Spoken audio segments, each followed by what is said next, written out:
you're going through a divorce and you are right in the middle of the pain, I feel for you.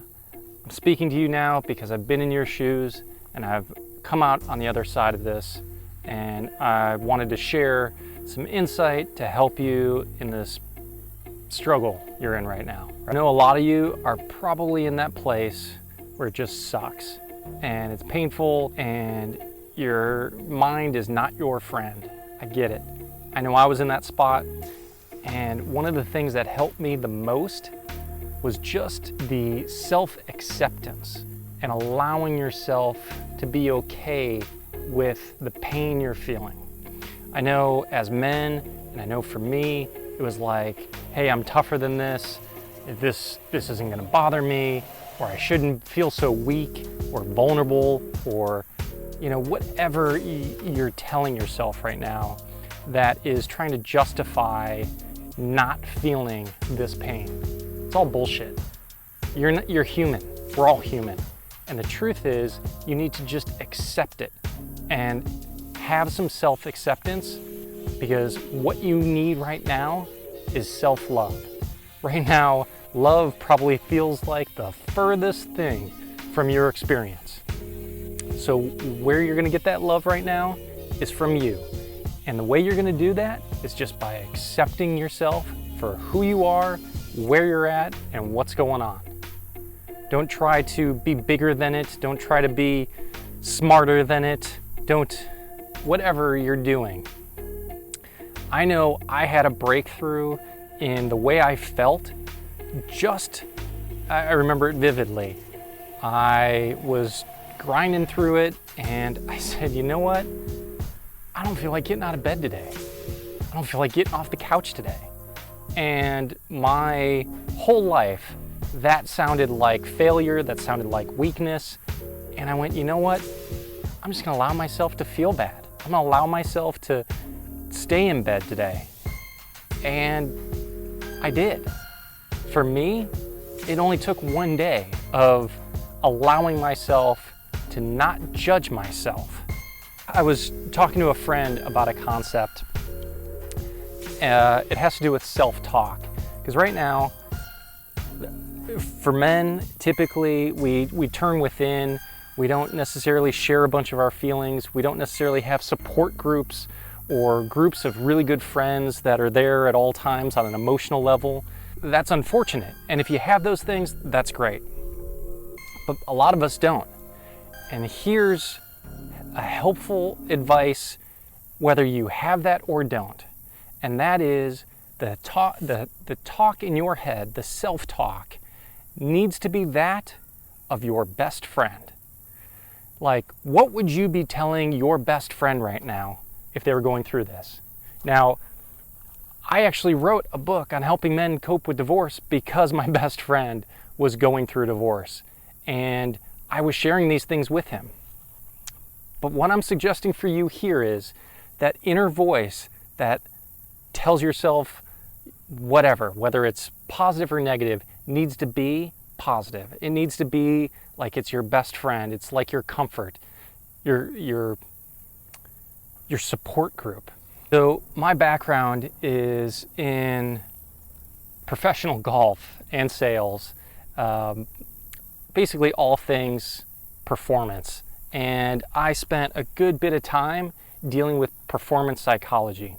And I was playing professional golf with a friend of mine, who this friend was a good player. He played college golf, he played some professional golf, but there was nothing about him that would stand out as being phenomenal. You wouldn't look at him and go, oh my gosh, no wonder he is a professional golfer. He, has the skill, the size, the speed, whatever. There was none of that.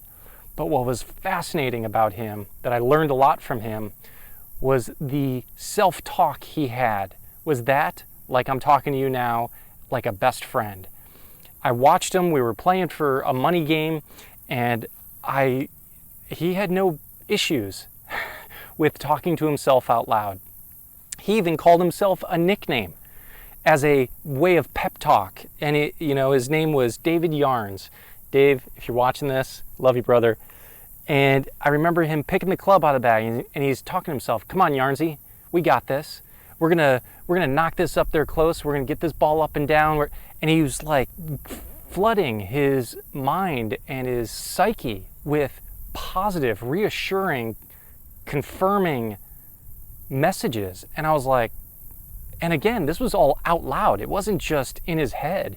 He was saying it out loud, and unapologetically. I mean, he was saying it in front of me. And sure enough, he hit a good shot, and you know, that was that. But it spoke to how important self-talk was, and he was demonstrating at a very high level, a level of self-talk that encouraged, nourished, supported, and consequently, he was having success at something that few people do.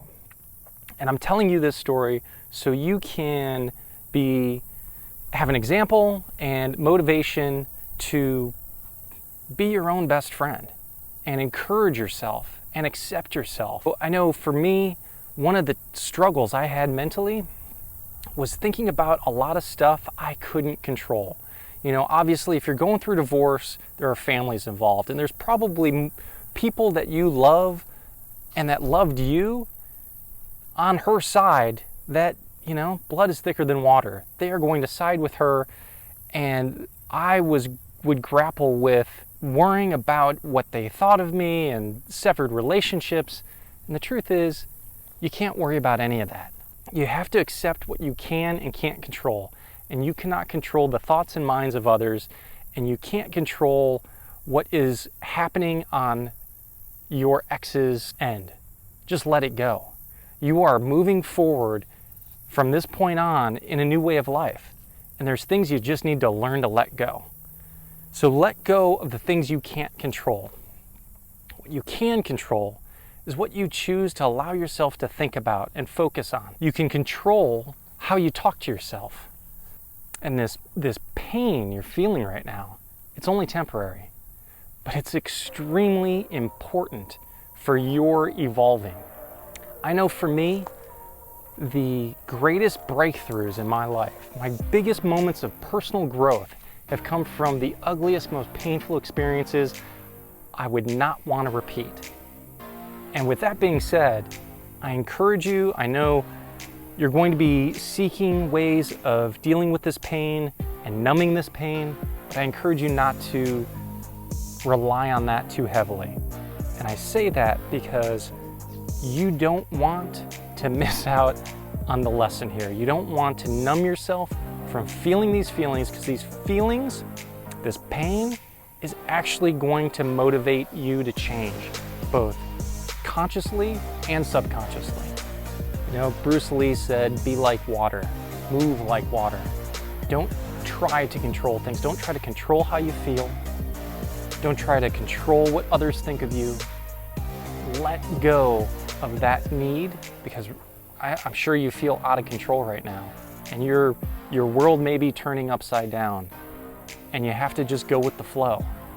There's a lot of things in your life that needed to change. Change is happening all around you. Accept it and be like water. Go with the flow, and it will get better.